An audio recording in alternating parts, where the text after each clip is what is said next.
Hi అండి, this is doctor Revanth, oncologist. Chemotherapy అనగానే ఎక్కువ మంది దాని గురించి భయపడే వాటిల్లో ఒకటి జుట్టు రాలిపోతుంది అని. సో జుట్టు రాలిపోవడం దాన్ని అలోపేషియా అంటారు.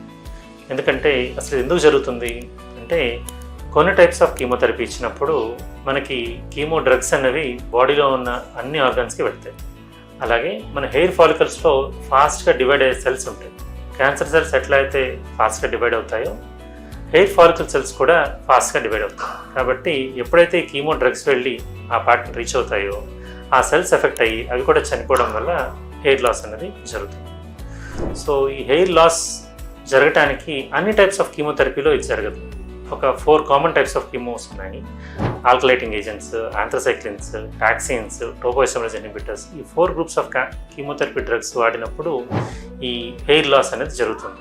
కానీ ఒకసారి ఈ ఎఫెక్ట్ తగ్గిన తర్వాత మళ్ళీ సెల్స్ నార్మల్గా గ్రో అవ్వడం జరుగుతుంది. అప్పుడు హెయిర్ అనేది నార్మల్గానే వస్తుంది.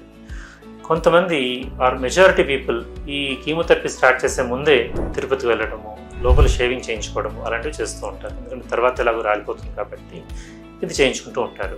ఇప్పుడు కొత్తగా ఇంకొక సిస్టమ్ కూడా వచ్చింది, దాన్ని స్కాల్ప్ కూలింగ్ సిస్టమ్ అంటారు. స్కాల్ప్ కూలింగ్ సిస్టమ్ అంటే మనకి తలకి ఒక చిన్న క్యాప్ లాంటిది పెట్టి స్కాల్ప్ టెంపరేచర్ లెవెల్స్ని అప్రాక్సిమేట్లీ -22 డిగ్రీ సెంటిగ్రేడ్ వరకు తీసుకెళ్తారు. అలా చేయటం వల్ల కీమోథెరపీ ఇచ్చినప్పుడు ఆ స్కాల్ప్లో ఉన్న బ్లడ్ వెజల్స్ కన్స్ట్రిక్ట్ అయిపోతాయి. ఎప్పుడైతే కన్స్ట్రిక్ట్ అయ్యాయో ఆ కీమోథెరపీ డ్రగ్ అనేది అక్కడికి రీచ్ అవ్వదు. అది రీచ్ అవ్వనప్పుడు హెయిర్ లాస్ అనేది ఉండదు. సో ఇది వచ్చిన కొత్త అడ్వాన్స్. Thank you.